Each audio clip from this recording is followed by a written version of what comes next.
Welcome back. 16 months after the FBI arrested Jeffrey Epstein's longtime confidant and alleged co-conspirator, Ghislaine Maxwell, she's going to go on trial tomorrow in Manhattan.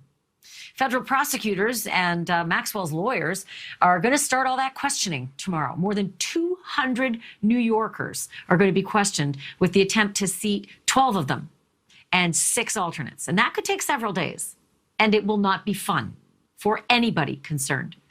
But for Maxwell, who has now spent 16 months in the federal lockup in Brooklyn, it may at least be a welcome change.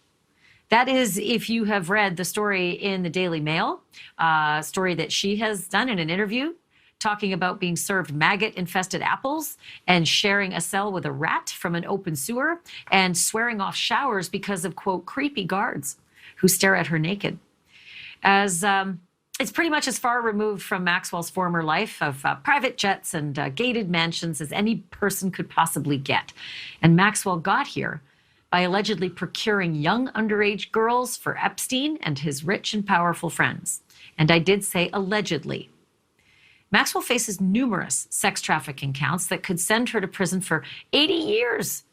But for now, she is convicted of nothing. And so now I turn to my experts about what she's saying about her lockup conditions. Stacey Honowitz is the longtime head of the Sex Crimes and Child Abuse Unit for the State Attorney's Office in Broward County, Florida. She's also written several children's books, including My Privates Are Private. Larry Levine is a consultant for people just like Maxwell, headed to jail and unsure of what comes next. Larry served 10 years himself in federal prison, so he knows what he's talking about. He now runs Wall Street Prison Consulting. Welcome to both of you. Okay, Larry, you heard what Ghislaine Maxwell is saying to the Daily Mail. It's horrible, and she's regularly threatened by the guards, and the lights are on 24/7, and she's got eye damage from these fluorescent lights, can't get sleep. The food is rotten. There's no protein.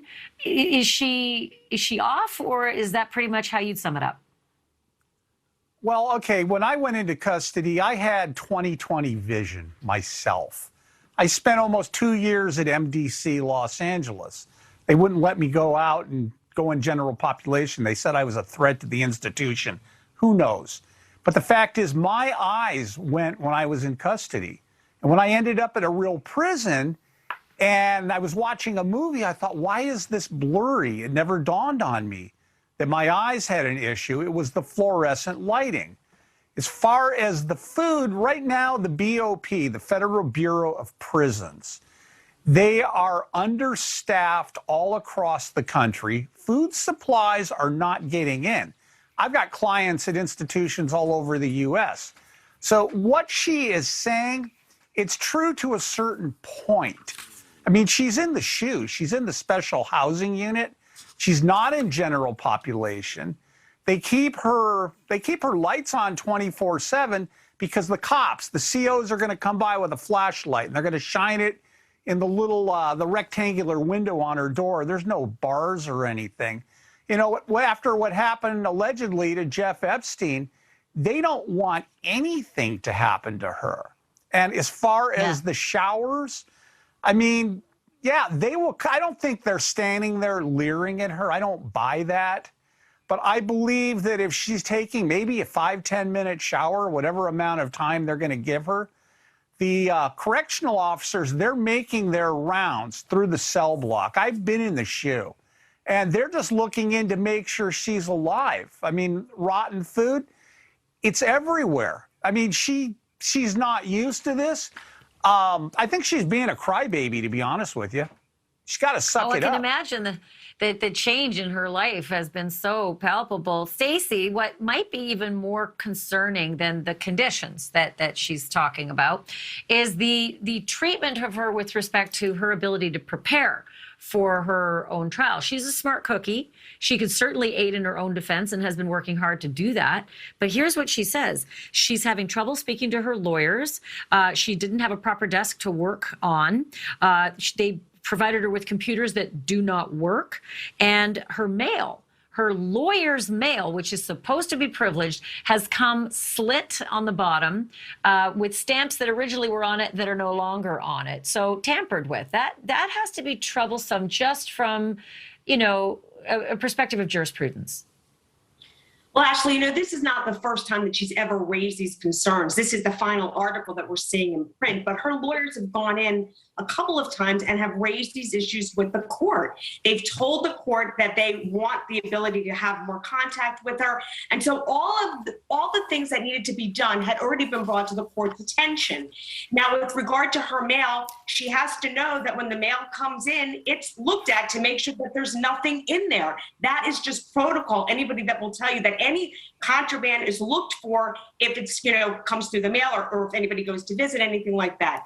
So all of these things that she's talking about and that she's raised have come into the courtroom, have been before the court, and now she's finally telling her story so that everybody gets to see it in print. Now, it came out right before jury selection. Are they hoping that people see some of this and there's kind of a sympathy ploy to this? Of course. You can't be, you'd have to be ridiculous not to think that she is trying to get that. On the other hand, is it fair that she's treated maybe differently? Well, of course not. Nobody wants to be treated or, tortured while they're in prison. But like I said, the court was well aware. Her lawyer, she's got fine lawyers, and I know that they've gone before the court. They have put all of these things in motions. They've filed it, and they've asked the court for relief. And thus far, there hasn't been. So the court has heard something. There hasn't been. There hasn't been. But the court heard something that we don't know about.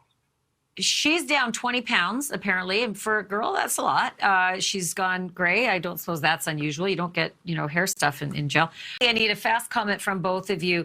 Larry, pretrial detainees are innocent, right? They are innocent. They haven't been proven guilty They are yet. innocent. Shouldn't their treatment be better? Hold on. Well, let me jump back to the mail. The protocol is if it's legal mail, they have to open it in front of you. So it's not pre-opened, it's not pre-screened. And then they pull the postage stamps off because there's a concern whether or not drugs are going to get into the institution. And the reason why they have her in isolation, she's not like some regular inmate that could just blend into the prison population. Everybody knows who she is.